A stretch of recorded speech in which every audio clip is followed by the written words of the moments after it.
la florería y la puerta que se volvió esperanza. Nunca supe cuánto pesa el silencio hasta que lo tuve como compañía permanente. 3 años habían pasado desde que Julián se fue, un accidente con llovizna de por medio, un sistema de semáforos que engaña, esas cosas, y la florería que habíamos abierto juntos, Lirio Azul, seguía en pie, como una casa que se empeña en mantener un latido. Yo me mantenía en pie igual, pero por fuera, abría la cortina, barría el suelo, regaba las orquídeas y ponía música suave.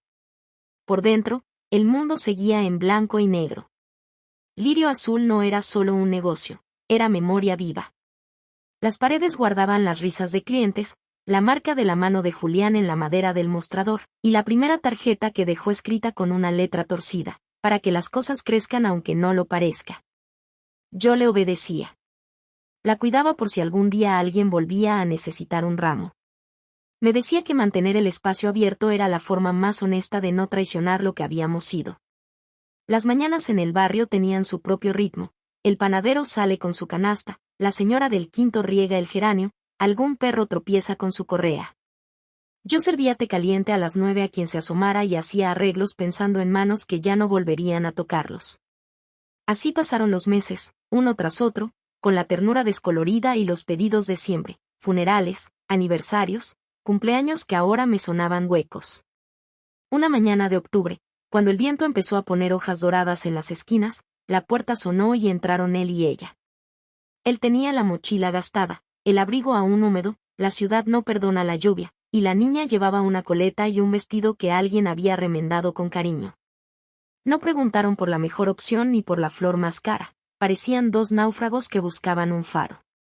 Él, con la voz quebrada pero amable, dijo con naturalidad, es el cumpleaños de mi madre. No tengo idea de lo que a ella le gustaba, solo sé que ella miraba mucho las cosas hacia la luz. La niña asintió, con una sonrisa que parecía hecha para comenzar inviernos de esperanza. Me quedé viéndolos mientras escogía girasoles, pensando en la simplicidad que algunas personas traen sin proponérselo. Hice el ramo con ramas verdes, un par de lavandas para perfume y 3 girasoles grandes, uno para la memoria, otro para el consuelo y el tercero para la promesa de que la luz regresa. Al encerrarlo, le escribí en una hojita, que busquen siempre la luz. Él me miró y dijo gracias como si me devolviera algo que no supe que había perdido. Salieron, y la puerta cerró con ese sonido que me hace pensar que algo cambió de sitio dentro de la tienda. Fue una cosa pequeña, como una gota que cae en una taza, pero dejó ondulaciones. Aquella tarde barrí con más cuidado, como recomponiendo el lugar de tanta fragilidad. Sabía sus nombres luego por una nota que dejaron, Diego y Sofía. Él volvió la semana siguiente. Y la otra. El ramo para la madre pasó a ramos por el primer día de clases y un ramo porque hoy parece un buen día para sonreír. La niña se quedó preguntando mis tiempos de cultivo, por qué las hojas miran al sol, por qué las flores se deshacen a ratos en llanto. Me contó que a su mamá le gustaban las cosas simples, tazas con manchas, caminatas al mediodía, conversaciones que duren hasta que el pan se enfríe. Me contó también que su mamá hablaba con los girasoles antes de dormirse. Y, en voz baja, como quien nombra una rutina sagrada, añadió, siempre le decía que las flores miran a la luz porque tienen esperanza.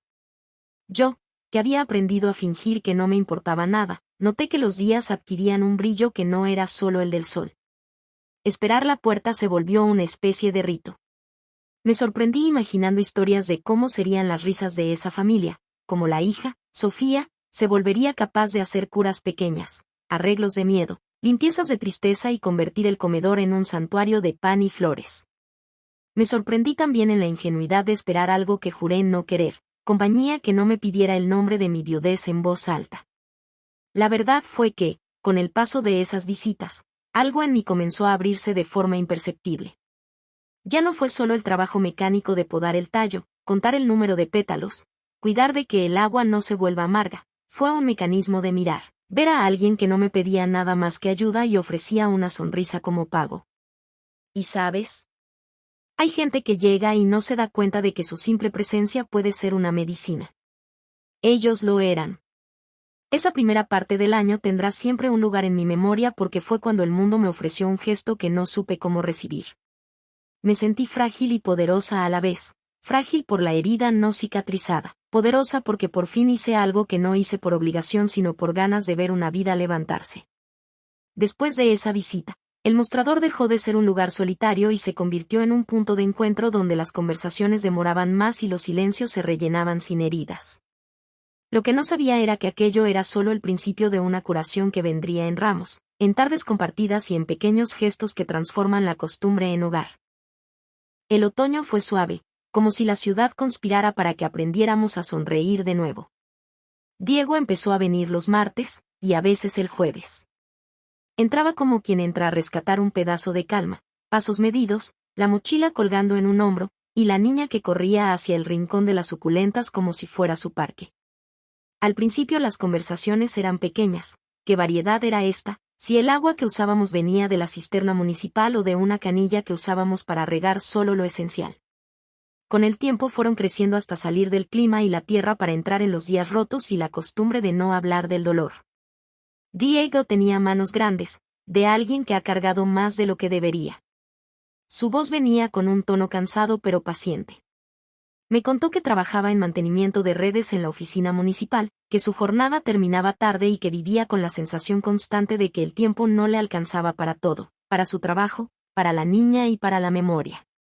Perdió a su esposa hace poco, un cáncer que hizo vueltas y más vueltas antes de marcharse, y lo que lo hacía venir con la niña no era la búsqueda de las flores perfectas, sino la necesidad de mantener un ritual con la memoria. Mi esposa decía que los girasoles eran la forma más honesta de recordar una insistencia. Mirar hacia la luz, me dijo una vez, con la voz quebrada entre lo orgulloso y lo temeroso. Sofía era la clase de niña que hace preguntas imposibles. Quería saber por qué algunas flores duran una semana y otras una estación. Preguntaba qué color era el futuro. Me enseñó a reír de nuevo con cosas sencillas, un ritmo que se convierte en juego, la fórmula secreta de esconder una semilla en la palma de la mano para luego plantarla cuando nadie mira. Poco a poco, la florería dejó de ser un memorial silencioso y se volvió, sin mi planeación, un lugar de aprendizajes. Ella me llamó tía Luz apenas un mes después de la primera visita, y yo sentí que un nombre nuevo tenía la potencia de un bautismo. Las tardes que pasábamos juntos estaban llenas de esos gestos. Diego trayendo cajas con herramientas que ayudaban a colgar maceteros, Sofía con pegamento y cintas para decorar, y yo, a veces, contándoles anécdotas viejas de la ciudad y de cómo Julián me insistía en usar colores imposibles para las mesas. Un día, en un descuido, me dijo, ¿por qué trabajas sola aquí, tía Luz? Y en esa inocencia suya había una posibilidad de responder sin tener que dar toda la historia. Así que contesté, porque a veces somos jardineros de cosas que no se ven, cuidado de lo que quedó. La respuesta fue una carcajada que me trajo más alivio que el té más caliente. Hubo una tarde especialmente fría en que la calefacción de la tienda falló y las manos nos dolían por el frío. Diego se quedó para ayudar a reparar la caldera que llevaba años sin mantenimiento. Yo le di la llave inglesa y la expresión en su cara al volver a escuchar el agua circular fue de triunfo, como quien gana una batalla contra la desidia. Fue la primera vez que noté que mi cuerpo, que había respondido a la soledad con una rutina blindada, comenzaba a necesitar su presencia más de lo que estaba dispuesta a admitir. Me sorprendí agradeciendo por la compañía sin dramatismo, por el hecho de que él supiera de plantas y sistemas y de que aceptara mi café frío con respeto. Con el invierno acercándose, mi horario empezó a girar en torno a sus idas y venidas. Empezamos a compartir desayunos improvisados entre pedidos, pan recién horneado, mermelada casera que la señora del puesto de enfrente me dejaba a cambio de ramos para su esposa. Con el tiempo, los gracias se volvieron comentarios más abiertos, y las conversaciones salían a la calle con nosotros, improvisadas caminatas después del cierre, mirar una exhibición navideña en la avenida y hablar de canciones que nos hacían llorar por razones distintas. Cada gesto fue quitando una capa de polvo de la memoria y haciendo espacio para algo amable. Hubo un momento, puede que fuera sin importancia para la gente que pasa en la calle, en que me di cuenta de que iba guardando su risa en la misma estantería donde tenía las macetas antiguas. No lo advertí en el acto. Fue después, un día, al notar que abría la puerta con la expectativa de encontrar su abrigo colgando de la percha. Me gustaba la normalidad de verlo entrar. Me gustaba que la niñez de Sofía impregnara el mostrador de preguntas y dibujos con pegatinas que pegaba a escondidas. Era una compañía hecha de hilos cotidianos, arreglos que compartíamos, La música que coincidía con nuestras playlists, el silencio que podíamos mantener sin heridas. Y sin embargo, no le daba al asunto un nombre. No sabía si la palabra amor sería honesta en ese momento, era demasiado pronto y había demasiadas cosas que aún llevarían a morder un poco el silencio. Llamémoslo cercanía. Un acercamiento que no exigía, que no gritaba por reconocimiento. Lo que ocurrió fue más sutil. Una tarde en la que me hice daño en una mano con un trozo de vidrio, un accidente de las cajas rotas, él la vendó con tiesas, improvisó un curativo con una delicadeza que me dejó atónita. Me miró sin pesar y me dijo algo que me dejó en silencio: no tienes que hacerlo sola, Lucía. Esas palabras, sencillas, fueron como un puente. Y lo crucé. Conforme avanzaban las estaciones, la idea de la florería como refugio fue mutando, se convirtió en un hogar compartido. Las mañanas siguieron siendo mi ritual, pero ya no lo eran solo por obligación. Eran para preparar café y pensar en qué ramos haríamos, para escuchar la radio mañanera con una nueva atención. Él prefería canciones que contaban historias. Yo, melodías que se quedaban como olor a pan. Sofía traía dibujos que colgábamos con imanes y de repente mis manos, que antes eran herramientas de cuidado metódico, habían vuelto a ser manos que recibían caricias. Todo eso fue sembrando un sentimiento que no se llamaba aún por su nombre, pero que crecía en silencio, cálido y tierno, como una planta que no resistió más que darse en semilla. A veces el corazón tiene malas costumbres. Piensa en el final antes de haberse dado permiso para el comienzo. Con la llegada de la primavera, esa estación que, para nosotros los que trabajamos con plantas, es como un contrato con la esperanza, empezaron los cambios que no siempre vienen con garantías pero sí con promesas. Lo que me gustaba de Diego era que no ejecutaba gestos grandilocuentes. Sus acciones eran pequeñas, decisivas: arreglar la cerradura de la casa, llegar con medicinas para Sofía cuando la niña se resfriaba, traerme una maceta que alguien ya no quería. Me gustaba la forma en que la tristeza que llevaba en la espalda tenía espacio para abatirse sin que se convirtiera en un peso insoportable para el otro. Una tarde sentados en el parque, con Sofía jugando cerca, me sorprendió una confesión suya mientras me ofrecía un sándwich: no pensé que volvería a sentir algo así, Lucía. Pensé que mi vida quedaría en la rutina del recuerdo. Yo no sabía qué responder. No quería pronunciar la palabra que temía porque sabía que quien había amado mucho conoce el peligro de decir ahora y que el futuro no siempre lo acompaña. Le contesté que yo tampoco lo esperaba. Que a veces la vida nos trae recompensas silenciosas, como semillas que germinan sin que nos demos cuenta. Con el tiempo, empezamos a hablar de futuro con medidas pequeñas: vacaciones en un lugar cercano, arreglos de la tienda y la posibilidad de un día cerrar por 2 semanas para ventilar el alma. Él me planteó que le gustaría que mi florería los acompañara en un proyecto de memoria: una placa con el nombre de su esposa en la plaza del barrio, un bancal de girasoles que la gente pudiera visitar. Me conmovió la naturalidad con la que se proponía dar espacio a lo que había existido antes. Pensé que eso era justo, honrar sin enterrar la posibilidad de ser de nuevo. Pero hubo noches en que la culpa me visitó. Me preguntaba si estaba traicionando la figura de Julián que aún vivía en cada rincón, en cada huella. Recordaba su risa, sus manos que sabían la temperatura exacta del agua para las estampas. «Es traición», me decía en la almohada. Y mi respuesta fue practicar la honestidad. Una tarde fui a la tumba y hablé, como hablaba con Julián en vida. Le conté lo que estaba sintiendo, y en ese diálogo en voz alta apareció la calma. Le pedí permiso, o eso creí. No sé si la otra parte del trato era necesaria. Solo sé que la culpa se fue a ratos, y que la ternura que ahora sentía por Diego no invalidaba lo que había sido, sino que lo completaba en una paleta distinta. Entonces ocurrió algo que me hizo poner a prueba todo: una oferta de compra por la florería. Un grupo pequeño quería convertir la esquina en franquicia. Era un dinero que vendría bien para pagar la hipoteca y aliviar la nostalgia con números concretos. Diego me miró con los ojos serios y dijo: si quieres, vendemos. Empezamos de nuevo. Sentí las paredes de la tienda girar momentáneamente. ¿Traicionaríamos la memoria por comodidad? ¿O era una oportunidad para transformar el dolor en otra cosa? Pasamos noches enteras hablando y midiendo cosas. Al final, decidimos no vender. No por heroísmo, sino porque entendimos que lo que la florería representaba para nosotros ya había mutado. Era un lugar que acogía memorias y abría posibilidades. Empezamos, en cambio, a invertir en renovar el lugar y en abrir un espacio comunitario para que la gente plantara. Nuestra decisión de quedarnos y mejorar el lugar nos unió de una forma que las palabras no bastan para describir. Simplemente empezó a ocurrir, miradas, manos que se rozan, una forma de confianza que no exige. La relación tomó una forma sin prisa. No hubo una declaración de amor espectacular, sino acuerdos cotidianos. Él arreglaba la vidriera, yo programaba talleres de arreglos para la comunidad, Sofía dibujaba el menú de flor y té. Un día, mientras acomodábamos una mesa nueva, Diego sacó un sobre pequeño y puso un papel dentro. Es una carta, dijo. Nada formal. Solo quería decirte, gracias por permanecer. Abrí la carta con la mano temblorosa. El papel olía a café y tenía unas palabras sencillas. Gracias por enseñarme que la vida puede volver a dar color. Mi respuesta no fue inmediata.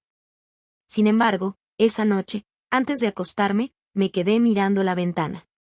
Pensé en cómo la vida llega en formas imprevistas, cómo el dolor y la ternura pueden convivir, cómo dar permiso para volver a amar no es un decreto sino un acto valiente. Y así, con pequeños pasos, con conversaciones que no trampeaban la memoria y con la ternura de una niña que bautizó cada rincón con pegatinas, construimos una rutina nueva donde la palabra nosotros se empezó a usar sin miedo. No era un final definitivo, sino una serie de días que, sumados, daban ese tipo de paz que se parece a la certeza de haber hecho lo correcto. Hubo un día en que la florería estaba particularmente llena, fue durante el festival de la primavera del barrio. La gente venía a elegir plantas para sus casas, los niños corrían con ramas secas que imaginaban espadas, y Sofía vendía tarjetas hechas a mano en la esquina con una seriedad que casi parecía profesional. Nosotros, como un equipo improvisado, trabajábamos con una coordinación que solo el cariño puede enseñar. En un momento, un matrimonio mayor pidió un ramo especial para conmemorar sus 50 años de casados. Lo hice con cuidado, y al darle el ramo la mujer me susurró, gracias por mantener el lugar vivo. Esas palabras calaron hondo, mantenerlo no había sido un sacrificio vano. La primavera nos trajo la idea de organizar talleres para la comunidad, clases de arreglos, de compostaje casero, incluso encuentros para gente que necesitara hablar de pérdida. La primera sesión fue un éxito. Vinieron vecinos, algunas personas que habían perdido parejas, otros que querían aprender un oficio. Diego habló en un momento sobre la memoria, yo añadí una reflexión sobre los rituales que salvan.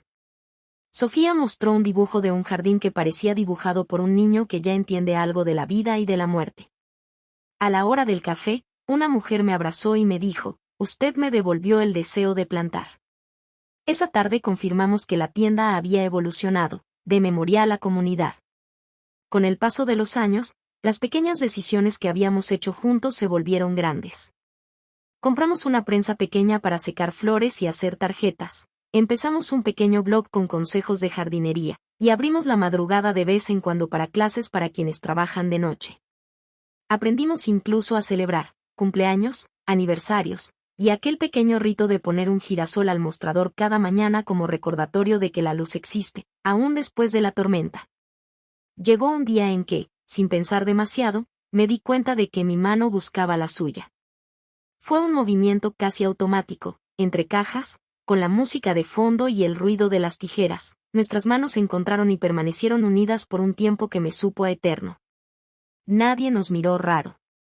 Sofía revoleó un papel de colores y nos dio un alarido de aprobación. En la mesa de la esquina, una pareja joven nos aplaudió en broma. Era un gesto sencillo, sin melodrama ni espectáculo, pero en mí resonó la seguridad de que algo verdadero se había instalado. 5 años después de aquella primera entrada, Lirio Azul sigue en la esquina con su letrero pintado a mano. A veces, la gente que viene cuenta historias. Mi padre quería un tulipán, mi madre guardó el ramo que le diste. Las clases cambiaron mi forma de ver la vida. Diego y yo abrimos la puerta cada mañana antes del amanecer y dejamos un girasol en el mostrador, en honor a lo que nos trajo hasta aquí, el simple acto de buscar la luz. Sofía, que ya casi no se acuerda de cómo era el silencio absoluto, tiene un cuaderno con dibujos que se exhibe en la pared y que la gente lee con ternura. La tienda se volvió hogar, comunidad y cura. A veces, cuando cierro por la noche, me detengo en la puerta y miro la calle.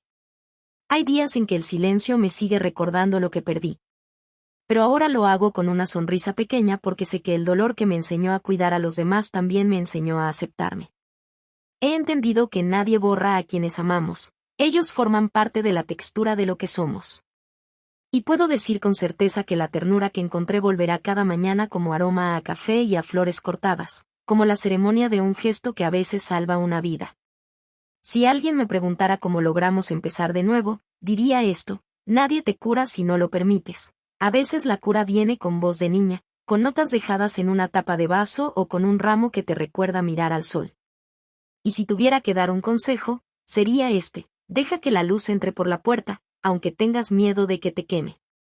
Porque hay cosas, como el amor, la ternura y la esperanza, que no requieren espectáculo para ser inmensas.